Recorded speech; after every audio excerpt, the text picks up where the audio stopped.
Dans 1 Samuel 17, le verset 4 à 7, le récit décrit le géant Goliath d'une taille de 6 coudées et un enfant, soit environ 2,90 m. Et sur sa tête était un casque d'airain et il portait une cuirasse à écailles du poids de 5 méticles d'airain, soit 57 kg de poids. Et il y avait aux jambes une armure d'airain et un javelot d'airain entre les épaules. Et la lance pesait 600 cycles de fer, équivaut à 7 kg. Et celui qui portait son bouclier marchait devant lui.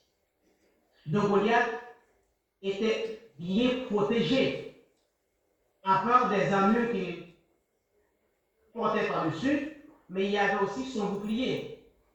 Le bouclier, c'est anti-cabale, c'est ce qui protège contre les traits ou contre les projectiles. Il était protégé. Mais la taille de Goliath faisait peur. L'ami philistin et de Goliath s'assemblaient sur la montagne de Soko et Azekah, tandis que l'armée d'Israël se rassemblait dans la vallée.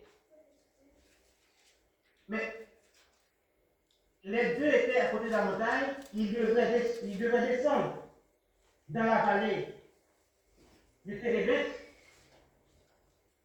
pour faire la guerre. Mais la montagne de Soko appartient au peuple de Juda. Donc, pour vous dire que l'armée ennemie, l'armée philistine, était déjà dans le territoire de Juda. Mais maintenant, en voyant que Goliath savent ça, les guerriers, les soldats, ainsi que le roi Samuel, avaient peur.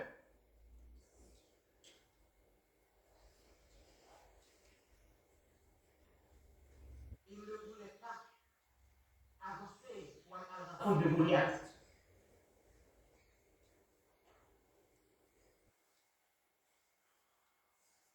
Mais ce matin, je vous pose la question.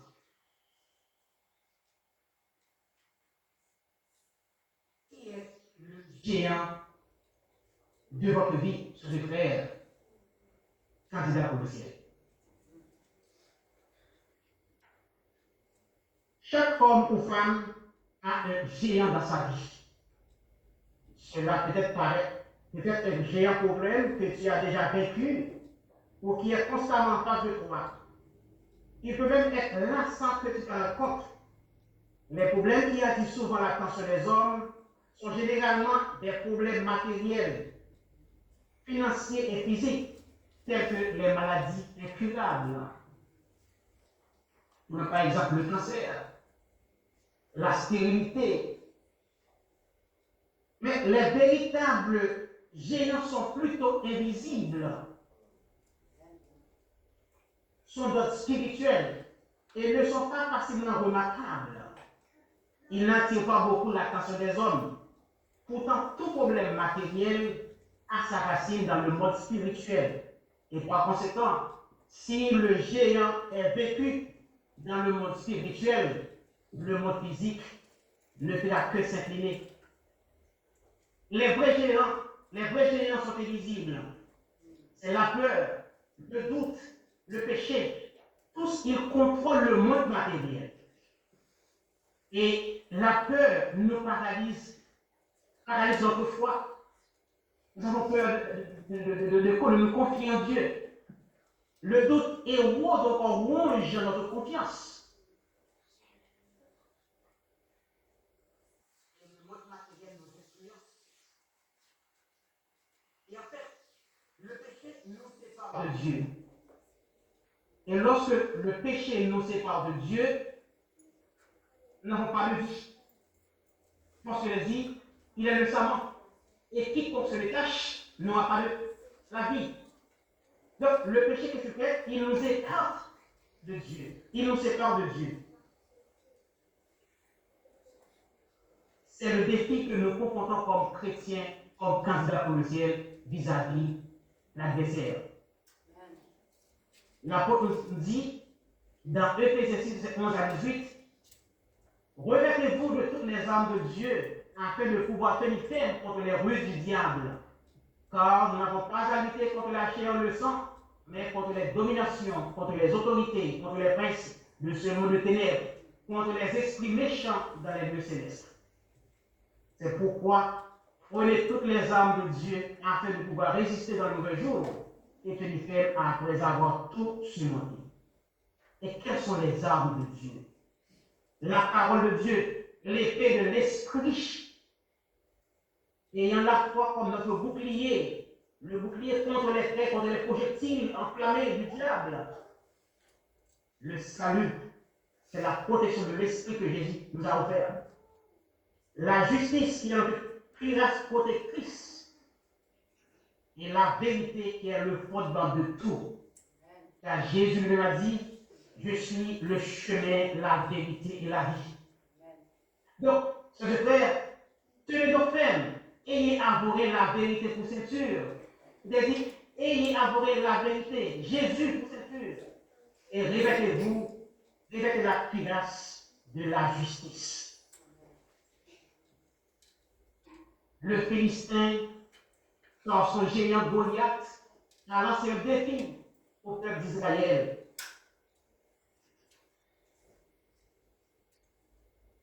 Et il a dit, donnez-moi un homme et nous nous battons ensemble.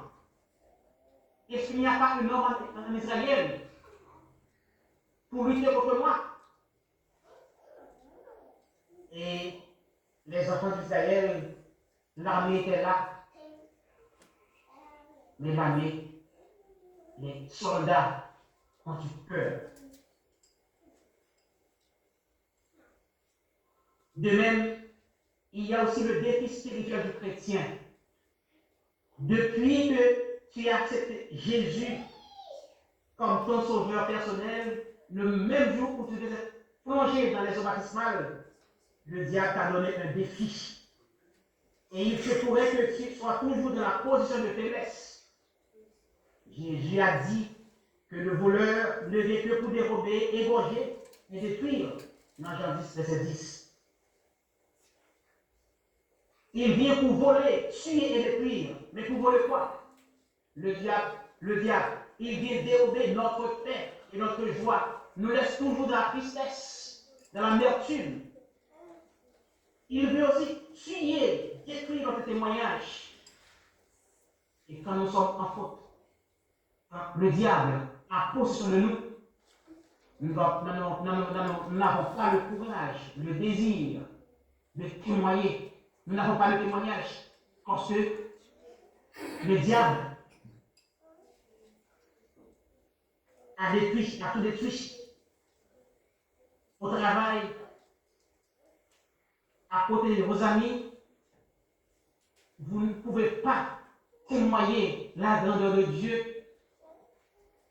parce que le diable a déjà sa vie en ses propres mains. Et qu'est-ce qu'il fait lorsqu'il détruit? Il anéantit notre relation avec Dieu. Et si nous n'avons pas de relation avec Dieu, donc nous appartenons au diable.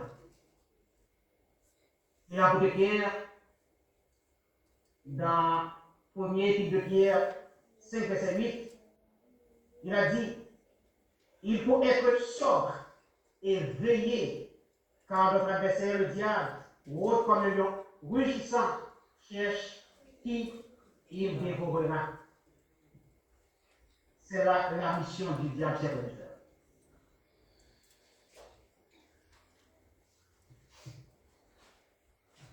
Le diable utilise ses propres stratégies afin de nous séparer de l'amour de Dieu, de rompre notre relation avec Dieu. David, nous ne pouvons pas entendre les propos de cet incirconcis, le Philistin. Le Philistin qui lança des propos vis-à-vis de l'armée de Dieu,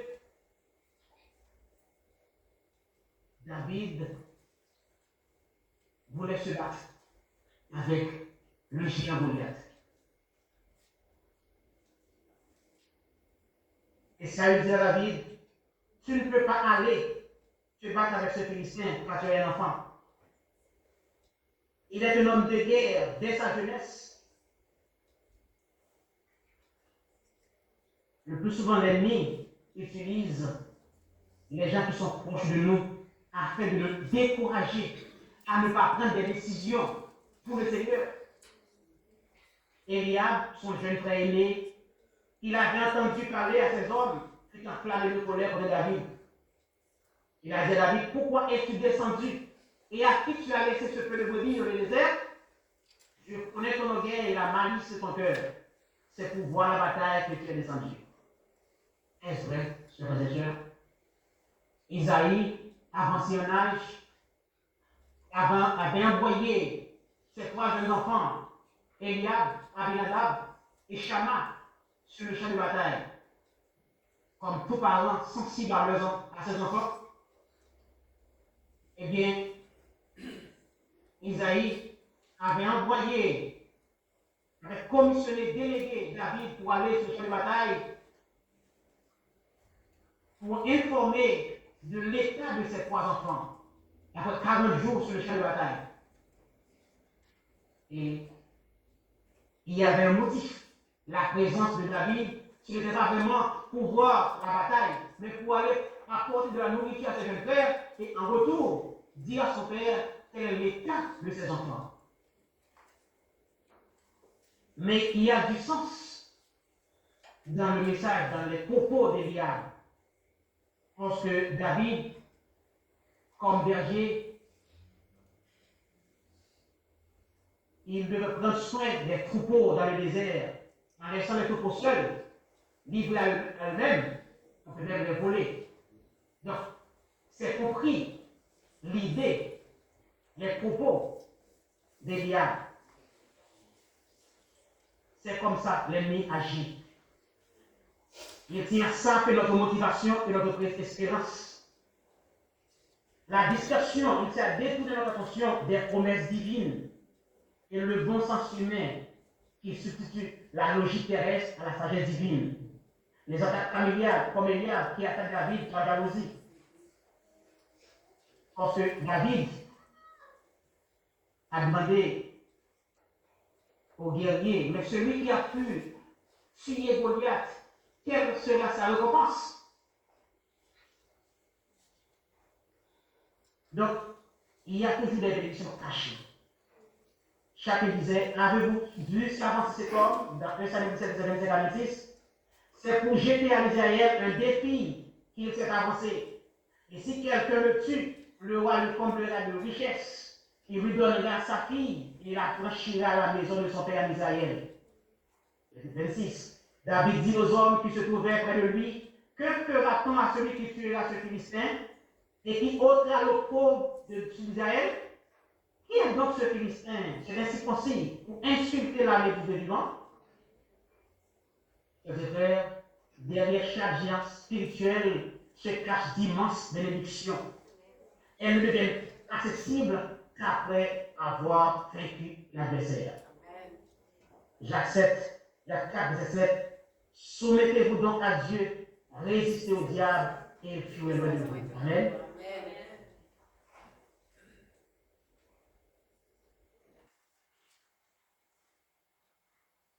Il y a trois opportunités sur le plateau. Une montagne de richesse, épouser la fille du roi et affranchir la maison de son père en Israël. Ce qui veut dire que non seulement celui qui tuerait Goliath serait riche, mais toute sa famille le serait automatiquement par le roi. La promesse était évidemment plus alléchante. Et pourtant, personne n'était capable d'en profiter. Il est donc important de voir derrière chaque géant démon, il y a une multitude de bénédictions. Et qu'on en aura le libre accès que quand il mourra. Le diable doit être frappé et vaincu jusqu'à ce qu'il s'éloigne de nous, comme c'est écrit déjà 4, verset 7. Soumettez-vous donc à Dieu. Résistez au diable et il fuira de vous. David voulait se battre, voulait affronter Goliath. Et les gens l'emmenaient auprès de Saül. David a expliqué à Saül qu'il devait affronter Goliath.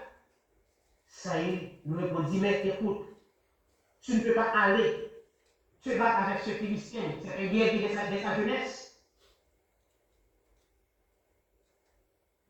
Le conseil de Saül vis-à-vis de David a son poids. C'est comme ça le diable utilise nos amis pour nous apporter des conseils, pour nous décourager, nous distraire. David dit à Saül, ton serviteur faisait tête les brebis de son père, et quand un lion ou un ours venait en enlever une du troupeau, je courais avec lui, je le frappais et j'arrachais la brebis de sa gueule. Si celui qui était contre moi, je le saisissais par la gorge, je le frappais et je le tuais. C'est ainsi que ton serviteur a terrassé le lion et l'ours, et il en sera du Philistin, de cet incirconcis comme de l'heureux, car il a insulté l'armée du Dieu vivant. David dit encore, l'Éternel qui m'a délivré de la gifle du lion et de la patte de l'ours, me délivrera aussi de la main de ce Philistin. Et Saül dit à David, va, et que l'Éternel soit avec toi. Amen. Amen.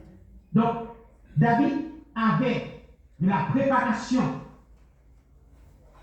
Il était berger. Il savait lutter contre les animaux. Et lorsqu'il a expliqué à Saül ses expériences, Saül a répondu, va, et que l'Éternel soit avec toi.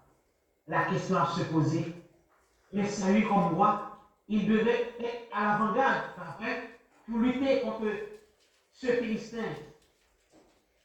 Mais Saül trembla, il recula, et Goliath avança, marcha vers la vallée pour affronter les enfants de Dieu.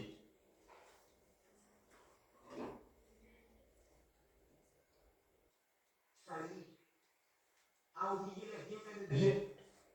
Saül a oublié le Dieu d'Israël est puissant.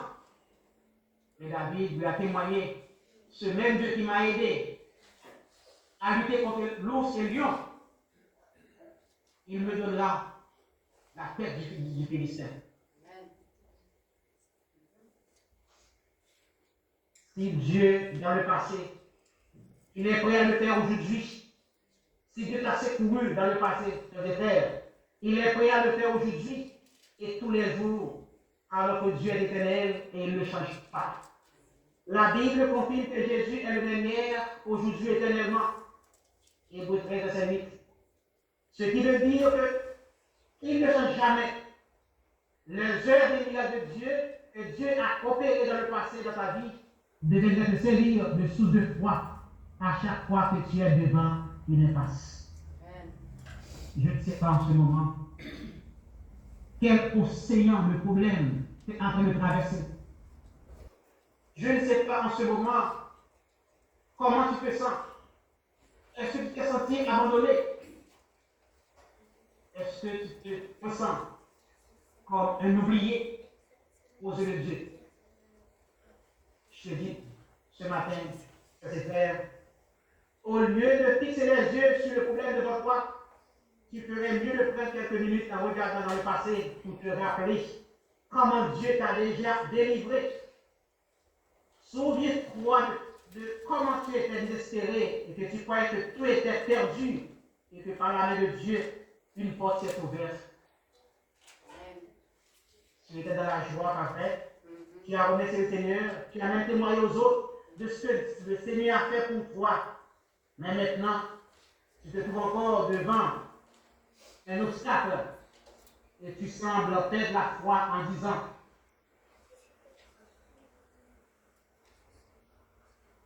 en laissant la peur t'envahir. Si c'est le cas pour toi, je te suggère de te lever chaque matin et confesser cette petite phrase. Seigneur, si tu m'as secouru à l'époque, tu peux faire de même aujourd'hui, dans le nom de Jésus. Amen. Amen. Dieu est merveilleux, chers et frères. Avez-vous pris du temps pour contempler les bienfaits que Dieu a fait pour vous dans le passé? Lorsque l'ennemi voulait vous faire savoir, vous le faire sentir, vous voulez vous rabaisser et vous dit que vous êtes un oublié aux yeux de Dieu, vous ne l'êtes pas, chers et frères. Dieu ne change pas. Il vous attend. Il est prêt à vous secourir dans le besoin. Comme le dit le chant que nous avons l'âme de chanter, dans le vent de la tempête, vient assombrir ton ciel bleu. Ne baissez pas la tête sur le Père, mais comptez les bienfaits de Dieu. Amen. Dieu a fait de grands prodiges pour vous et moi. Comptez les bienfaits de Dieu, mets-les tous devant tes yeux, et tu verras, en adorant, combien le nombre en est grand. Amen. Amen. David, c'est l'épée de Saül par le dessus. Saül, non seulement il a dit à David, va, que l'Éternel t'accompagne, mais il a dit à Saül, tu vas à David, tu vas en guerre. Tiens, mon épée, les habits.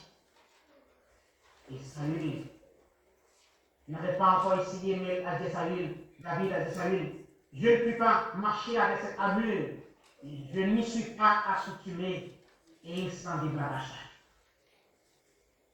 Il y a deux options. Il y a l'option spirituelle, l'option charnelle dans la vie. Vous et moi, nous sommes face à face de deux options, l'option spirituelle et l'option charnelle. David opta pour l'option spirituelle. Saül voulait le conduire vers l'option charnelle. La voie des moyens humains nous conduit vers l'obscurité du doute, à compter sur nos propres forces, à chercher des solutions terrestres, s'encombrer d'armures inadaptées, comme les armures de Saül données à David. Mais cette armure était trop lourde pour David. David a choisi la voie de la confiance en Dieu qui mène vers la lumière divine, mais pas dans les ténèbres. Et David a opté de s'appuyer sur la force de l'Éternel et marcher par la foi, non par la vue, et utiliser les armes spirituelles et la parole de Dieu, la foi, la justice de Dieu comme classe, le salut que donne Dieu, Jésus. Comme David, il a choisi de marcher avec Dieu en choisissant les pierres lisses et la pointe pour aller affronter le Philistin. C'est la stratégie, la meilleure stratégie.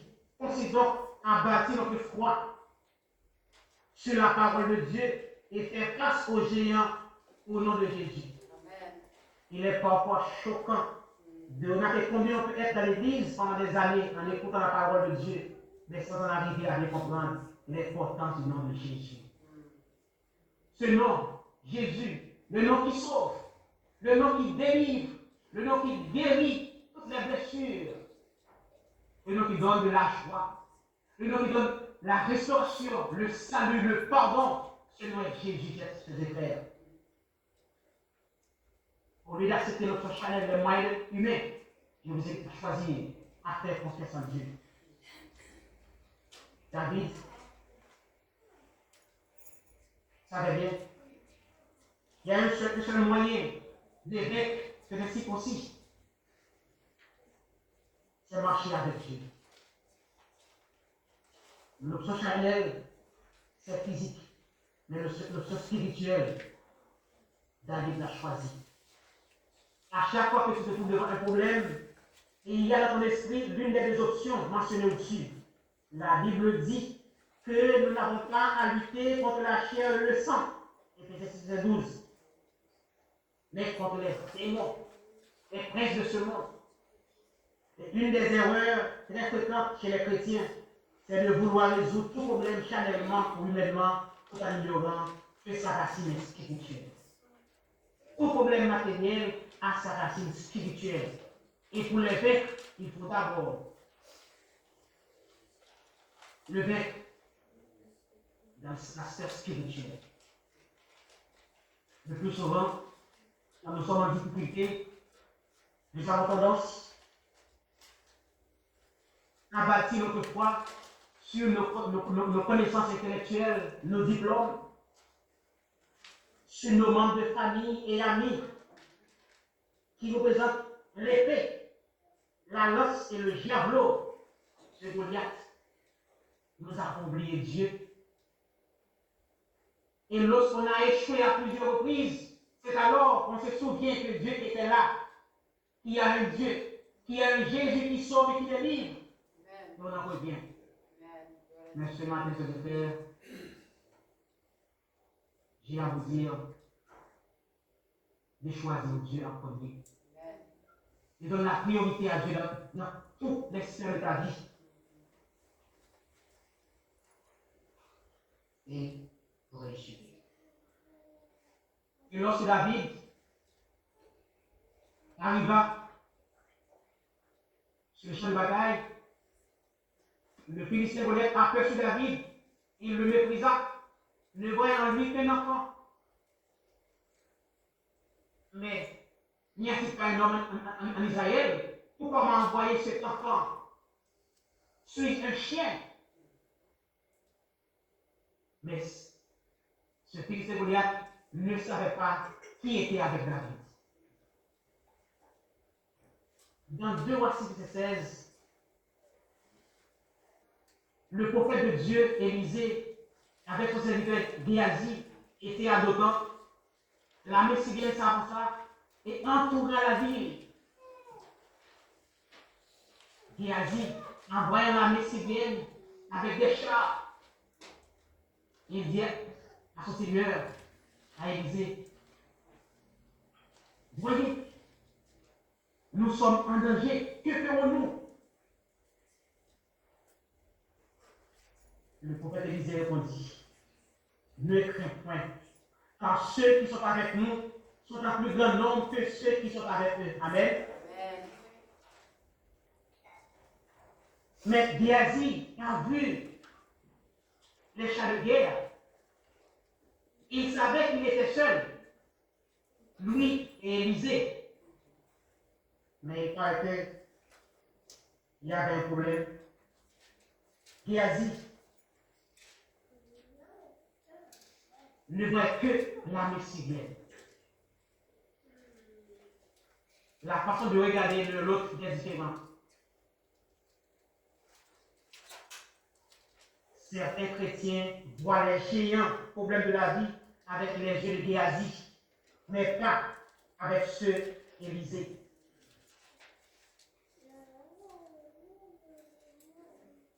Non seulement Élisée a dit à Géasi, ne crains point, car ceux qui sont avec nous sont en plus grand nombre que ceux qui sont avec eux. Et Élisée a prié à le Seigneur afin d'ouvrir les yeux de Géasi, afin que Géasi puisse voir qu'il n'était pas seul. Et Élisée a fini de prier. L'Éternel dit, à l'Éternel, ouvre les yeux de Géasi afin qu'il puisse voir. Et l'Éternel ouvrit les yeux du serviteur Géasi, et il vit sur la montagne pleine de chevaux et de chars de feu autour d'Élisée. Ce qu'il faut retenir ici, la foi et la prière. Ces deux marches de terre, c'est très important.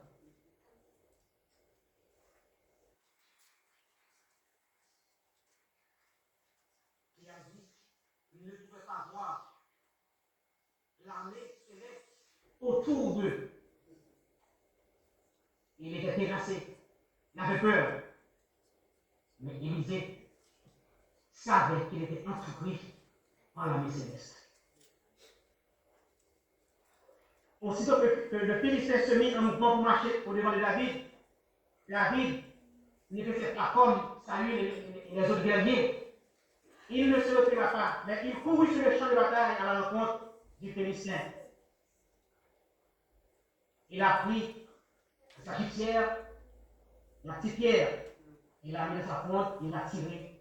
Et au premier coup, Goliath fut tombé. Ce qui est important, une fois tué Goliath, David marcha contre lui. Face au géant problème de David, ce que je fais, il y a deux sortes de réactions. Soit on craint pour finalement prendre la fuite, soit on a l'assurance dans le Seigneur en faisant face au géant. David avait l'assurance et il affronta Goliath. Non seulement il a tué Goliath, il a pris l'épée de Goliath et a coupé la tête de Goliath pour s'en assurer qu'il était vraiment mort. Si nous ne gardons pas l'épée, la parole de Dieu entre nos mains, l'ennemi l'utilisera contre nous après. Juste après l'avoir tué, David a saisi l'épée de Goliath pour lui couper la tête. Méfiez-vous d'un géant problème. Il ne fait que mourir, car cette inconscient de mourir pour tout, simplement tombe en syncope. L'épée, qui est la parole de Dieu, ne doit pas seulement nous servir à tuer le géant, le problème, le défi, mais nous devons également lui couper la tête. Mais comment couper la tête? Le meilleur moyen pour faire fuir le diable est de se soumettre à Dieu, selon Jacques 4,7. Soumettez-vous à Dieu, résistez au diable, et il fuira loin de vous. Pour ceux qui étaient avec nous lundi soir dans la réunion de prière, on a écrit ensemble, on a écrit dans le Pierre chapitre 5. On a parlé de la soumission. Il a dit, soyez sobre. Soumettez-vous donc à Dieu, résistez au diable, et il fuira loin de vous. La soumission, ça veut dire donne l'espace ouvert. Donne de l'espace à la main de Dieu. La soumission nous conduit vers Dieu. Tandis que l'orgueil ouvre la porte au diable. Plus on s'humilie devant Dieu, plus on devient très fort spirituellement. Ayant connaissance de cette formule très efficace, le diable cherche tous les moyens pour semer l'orgueil dans nos cœurs. Avec l'orgueil, on ne peut pas vaincre ce déclare. Et laissez-moi vous dire, lorsque vous vous soumettez à Dieu, la soumission donne la confiance en Dieu. La soumission donne de la puissance. Car il a dit, dans le livre de Pierre 5, il y a des bénédictions, il y a des promesses. Dieu a fait des promesses. Lorsque vous vous soumettez à Dieu, il vous affranchira, il vous fortifiera et il vous rendra inébranlable. Soyez sobres et veillez, car notre adversaire, le diable, rôde autour de nous en étant rugissant. Qu'est-ce à qui dévorer? C'est la mission du diable. La soumission égale puissance.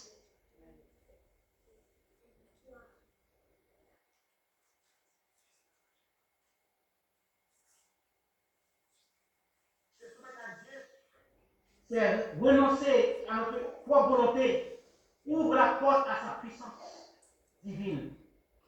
Et quand vous vous soumettez à Dieu, vous avez la confiance en Dieu, vous serez inébranlable et l'ennemi fuit loin de vous.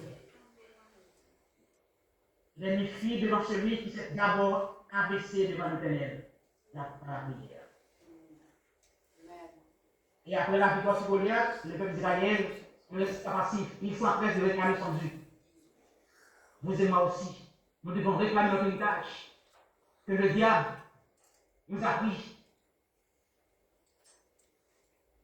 Vous combattez et vous ne possédez pas. Vous êtes meurtriers et envieux et vous ne pouvez pas obtenir, car vous avez des querelles, des luttes, et vous ne possédez pas parce que vous ne demandez pas. C'est ce que Jacques a dit. Amen. Donc Dieu, pour ses enfants, Dieu nous a créés pour vivre bien. Mais le péché a rentré dans le monde, on a tout perdu. Satan a volé tout ce que Dieu nous a préparé, même avant que nous soyons nés.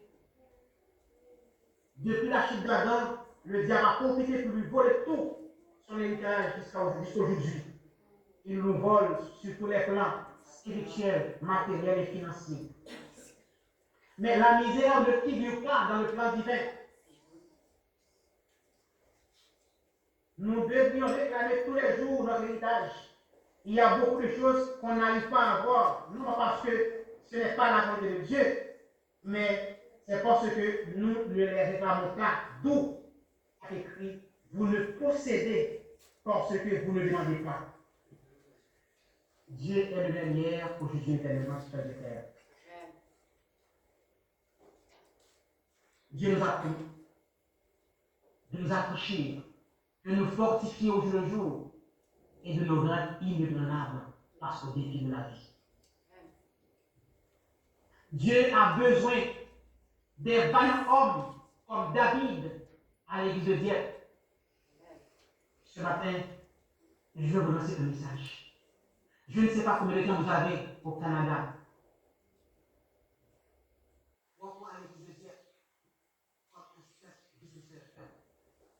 David a pu vaincre Goliath parce qu'il y avait une préparation.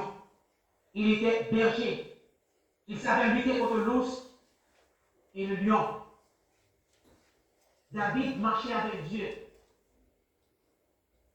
Dieu a besoin des hommes comme David, comme Esaïe,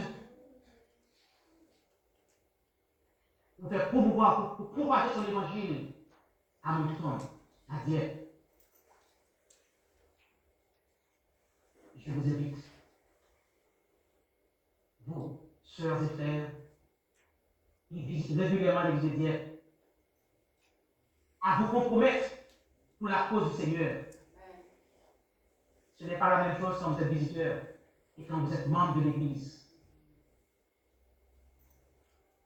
Les membres de l'église, ça se prépare.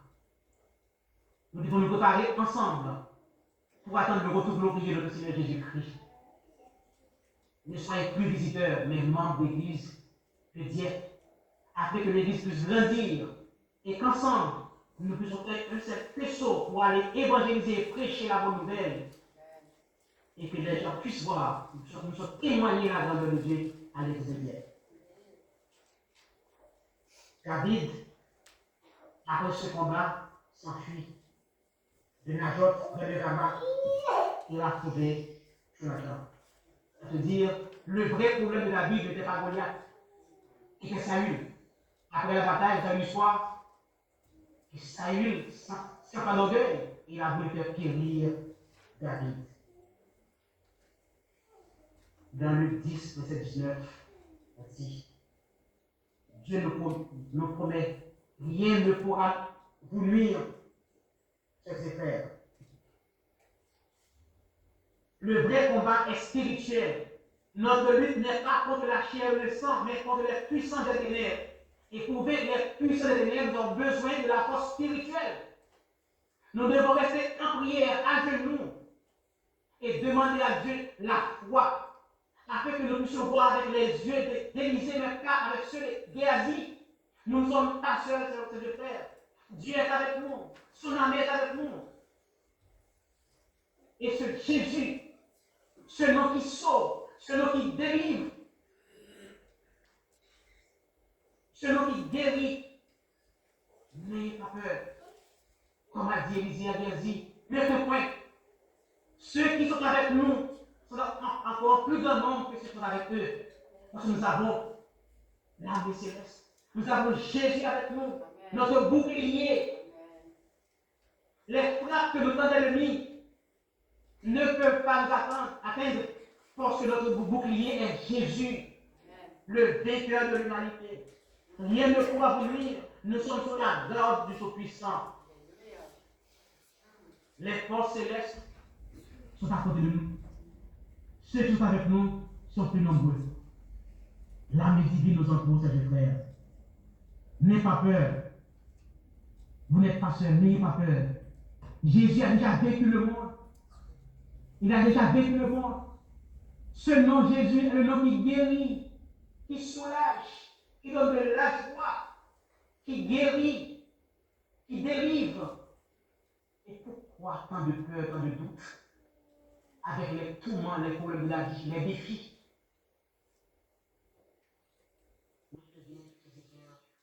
Tout problème matériel a son origine, a sa racine dans le monde spirituel. Et un seul moyen pour vaincre les problèmes spirituels, les problèmes matériels, il faut d'abord vaincre les problèmes spirituels. Soyez humbles, chers frères. Soumettez-vous donc à Dieu, afin que le diable puisse s'enfuir. Parce que Jésus nous a promis. Il nous a franchis là. Il nous fortifie là. Et il nous rendra inébranlable par son défi. Le deuxième, vous n'êtes pas seul. Les forces célestes sont avec vous. Ils sont de votre côté. Ils sont plus nombreux que ceux que nous ne voyons pas. Demande à Dieu de nous donner la foi. Afin que nous puissions voir avec les yeux d'Élisée, comme Élisée. Et après avoir reçu cette onction, nous puissions témoigner la grandeur de Dieu. Ensemble, nous puissions camper et énumérer les bienfaits de Dieu. Car Dieu est merveilleux, c'est vrai. Dieu est merveilleux et Dieu veut nous sauver. Il est notre bouclier. Que le Seigneur vous bénisse.